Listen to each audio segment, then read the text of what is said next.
राजा विक्रमादित्य अपनी न्यायप्रियता, वीरता और अद्वितीय बुद्धिमानी के लिए पूरे आर्यावर्त में प्रसिद्ध थे।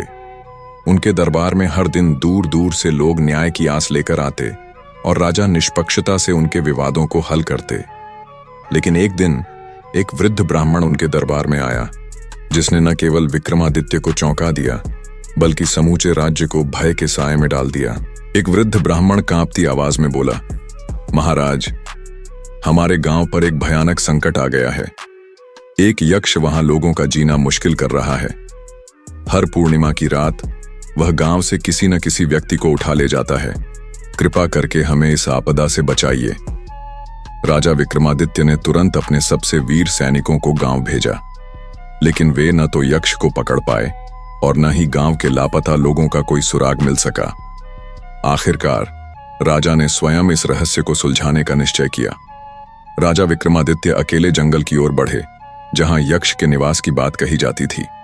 यह जंगल घना और भयावह था और सूरज ढलते ही वहां एक अजीब सी सिहरन दौड़ जाती थी।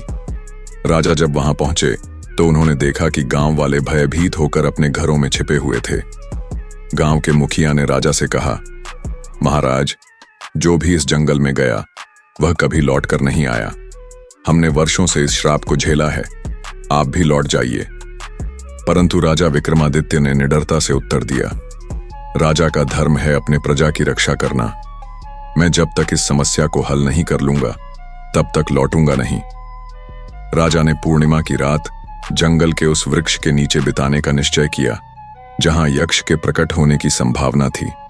आधी रात होते ही ठंडी हवाएं चलने लगीं और अचानक एक भयानक अट्टहास गूंज उठा।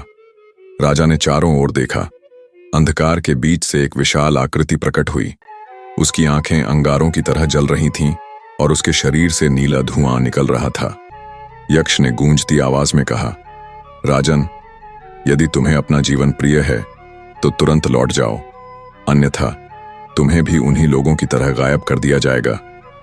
राजा विक्रमादित्य मुस्कुराए और बोले, वीर वही होता है जो भय को परास्त कर दे। यदि तू निर्दोष लोगों को कष्ट दे रहा है तो तुझे रोकना मेरा कर्तव्य है। यक्ष जोर जोर से हंसा और बोला, अच्छा, तो देखूंगा कि तुम कितने बुद्धिमान और साहसी हो।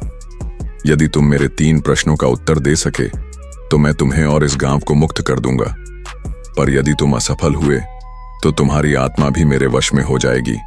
यक्ष के 3 प्रश्न क्या थे? अगले भाग के लिए हमारे YouTube चैनल को सब्सक्राइब करें और वीडियो को लाइक करें।